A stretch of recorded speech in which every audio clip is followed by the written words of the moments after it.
बांग्लादेश से भारत आकर अपने पति को पाने की लड़ाई सोनिया अख्तर लगातार लड़ रही हैं और आज उनको एक बड़ी सफलता हाथ मिली जब नेशनल वीमेन कमीशन ने इनको बुलाया और यहां पर उनकी अर्जी को मोस्ट इंपॉर्टेंट और अर्जेंट के बेसिस पे स्वीकार कर लिया। अपने वकील डॉक्टर एपी सिंह साहब के साथ वो यहां पर आई हैं। नेशनल वीमेन कमीशन में काफी देर ये यहां पहुंची, अधिकारियों से बातचीत की है और इस पूरे मामले में क्या हुआ, इस वक्त हमारे साथ एपी सिंह जी मौजूद हैं। सर ये बताइए, लंबी एक लड़ाई रही है, किस तरीके से आप लोगों ने बातचीत करी और क्या महिला आयोग ने यहाँ अर्जेंट मोस्ट इम्पोर्टेंट रजिस्टर्ड कर लिया है, नंबर दे दिया है, हमें मेल दे दिया है और इस आधार पर पूरा उनको करके सारे डॉक्यूमेंट एलिजिबल दे दिए, जो मांगे थे साफ साफ ये सारे दे दिए हैं। अब पीएमओ ऑफिस से यहाँ आ गया है मैटर और ये भारत सरकार के द्वारा यहाँ से अब नेशनल कमीशन फॉर वुमेन इसको आगे प्रोसीड करेगा। ये क्लियर हो गया है क्योंकि इस बच्चे का अधिकार, सोनिया अख्तर का अधिकार, उसको बच्चे को अधिकार मिले।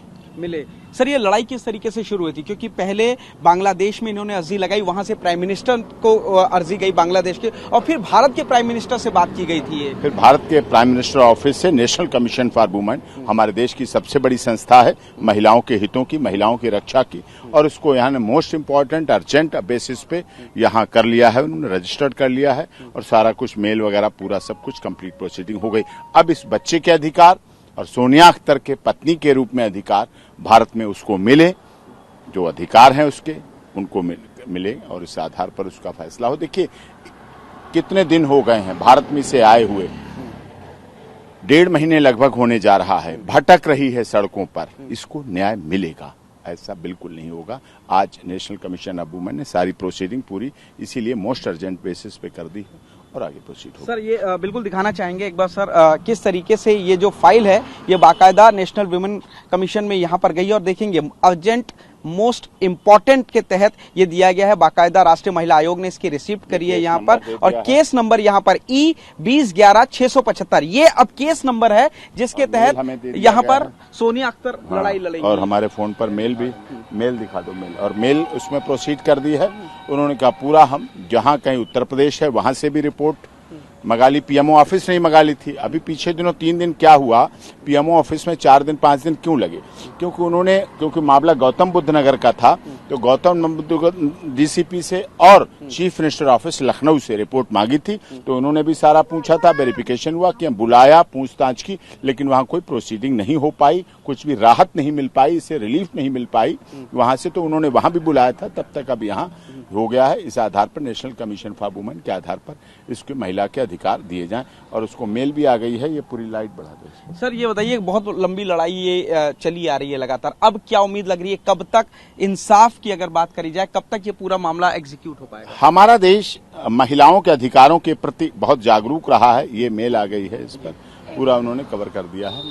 महिला के अधिकारों के प्रति जागरूक रहा है और महिला के अधिकारों का संरक्षण किया है भारत ने सदैव से। भारत माता का नारा ऐसे नहीं दिया जाता और ये मामला अगर भारत बांग्लादेश का था तो 1 अर्थ 1 फैमिली 1 फ्यूचर के आधार पर, वसुधैव कुटुंबकम के आधार पर भारत सरकार ने इसको बहुत सद्भावनापूर्वक सुन के देखा और अब आगे प्रोसीड यहाँ से होगा। भारत सरकार ने इस पूरे मामले में कदम आगे बढ़ाया था और यही वजह है कि आज राष्ट्रीय महिला आयोग में सोनिया अख्तर खुद पहुंची हुई है। हम सोनिया से खुद बात करेंगे। सोनिया ये बताइए कि काफी लंबी लड़ाई आपकी रही है, किस तरीके से आपको लग रहा है इंसाफ कब तक मिलेगा? राष्ट्रीय महिला आयोग में देखिए, मेरा जो लॉयर है doctor AP Singh sir urgently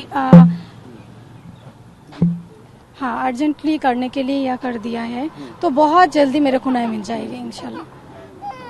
अकेले आप यहाँ पे लड़ाई लड़ रही थी, डॉक्टर एपी सिंह भी आए हैं, अब क्या लगता है बांग्लादेश से भारत आकर के लड़ाई और आसान हुई है आपको और जल्दी न्याय मिलेगा? जी अभी तो थोड़ा आसानी लग रही है क्योंकि डॉक्टर एपी सिंह सर जो है तो बहुत जल्दी करवड़ी अभी आगे बढ़ेगी, सर ने तो बताया बहुत जल्दी मेरे को न्याय मिल जाएगी। क्या न्याय चाहती हैं? आपका साथ रहना चाहती हैं या बच्चे के लिए कंपनसेट चाहती हैं, क्या चाहती? देखिए, बच्चा के लिए उसका पिता और मेरे लिए मेरा पति, दोनों हक मैं चाहती हूँ। दोनों? हाँ, पत्नी का हक और एक बच्चा का उसका पिता का हक। एक बड़ा सवाल ये है, बांग्लादेश में आपने शादी की थी, तो क्या अब भारत में आप रहना चाहेंगी या अपने पति को केस जीतने के बाद वापस बांग्लादेश आप जाना चाहती हैं? देखिए, ये तो एकदम कार्रवाई होने के बाद ही बोल सकती हूँ, इससे पहले कैसे बताऊँ? बच्चा के लिए जो अच्छा होगी मैं वही करूँगी। मैं एक माँ हूँ तो माँ के तौर पर जो मेरा बच्चा के लिए अच्छा होगी मैं वही करूँगी। बच्चे के लिए जो होगा वही करेंगी। तो सोनिया अख्तर लड़ाई लड़ रही हैं, डॉक्टर एपी सिंह उनका केस लड़ रहे हैं, और अब जब भारत सरकार ने इस पूरे मामले में कदम आगे बढ़ाया है, राष्ट्रीय महिला आयोग को यहाँ पे कहा गया था, जिसके बाद मोस्ट अर्जेंट इंपॉर्टेंट के तहत ये जो केस है वो सोनिया अख्तर का अब राष्ट्रीय महिला आयोग ने लिया, और इस पूरे मामले में उम्मीद की जा रही है कि काफी तेजी से जो कार्रवाई है, जो इन्वेस्टिगेशन है वो आगे बढ़ेगी, और सोनिया अख्तर को उम्मीद है कि जल्द ही जल्द उनको इंसाफ मिलेगा, उनका पति उनको वापस मिलेगा। तो ये लड़ाई जो बांग्लादेश से शुरू हुई थी, नोएडा होते हुए अब राष्ट्रीय महिला आयोग दिल्ली पहुंच चुकी है, और यहीं से इस लड़ाई के इंसाफ की असली कहानी शुरू होती है। कैमरामैन सुनील के साथ पुनीत शर्मा, TV9।